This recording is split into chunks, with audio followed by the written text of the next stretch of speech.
Hey guys! So today we are here at this wonderful new noodle restaurant, and I'm really excited about this because this place gets super busy on the weekends, but today it's 8 o'clock on a weekday, and we are here to enjoy noodles from China's Jiangnan area, which is that area around Shanghai, and we're really excited.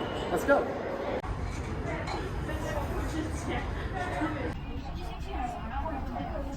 So according to the menu, this recipe has been passed down for over 260 years, has been simmering for over 64 hours, with over 32 ingredients for this one bowl of amazing soup base. And what's in it?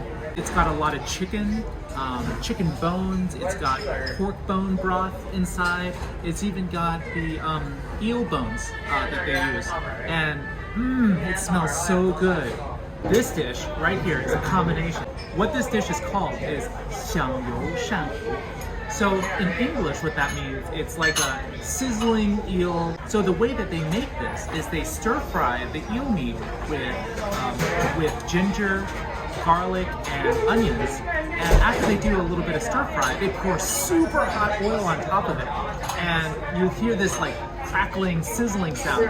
And that's why they call it the sizzling oil eel. And the way that you eat this is that you take this eel and then you pour it right on top of the noodle. Look at that. Look at how the sauce just kind of drips onto the noodle. So earlier we said that this noodle place is from the Jiangnan area of China, which is that place around Shanghai. And what that means is that the flavoring has a little bit of sugar, a little bit of soy sauce, and that means there's a little bit of sweetness in this dish. And we're just really excited to just dig in and try it.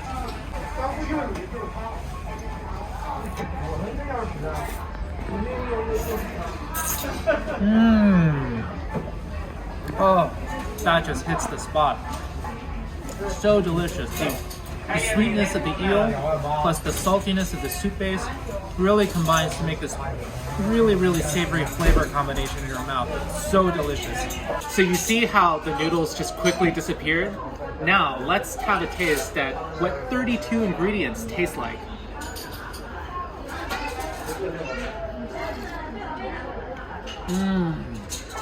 So you can obviously taste the soy sauce, but the stronger flavor is actually in the savoriness of what you can taste in the bone broth and the eel bones coming out. And it just really gives this like a really rich flavor that just kind of combines with the noodle to kind of stick around all of the parts of your tongue and really engaging your senses.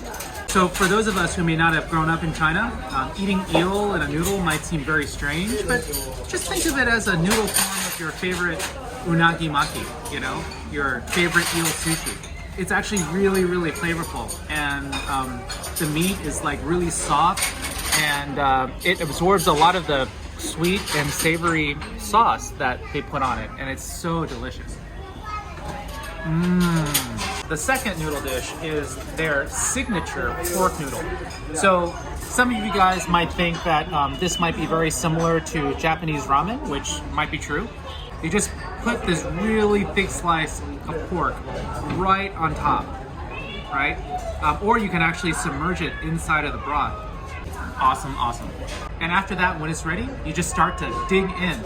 And compared to the last one, the eel noodles, I think that this is relatively simpler. I personally prefer the eel noodles a little bit more because it's got more flavor. Now I'm gonna have a taste of this one.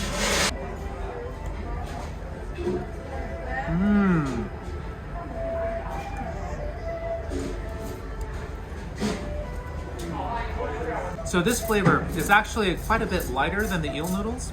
You can really taste the subtleties of the soup base a lot more in this one.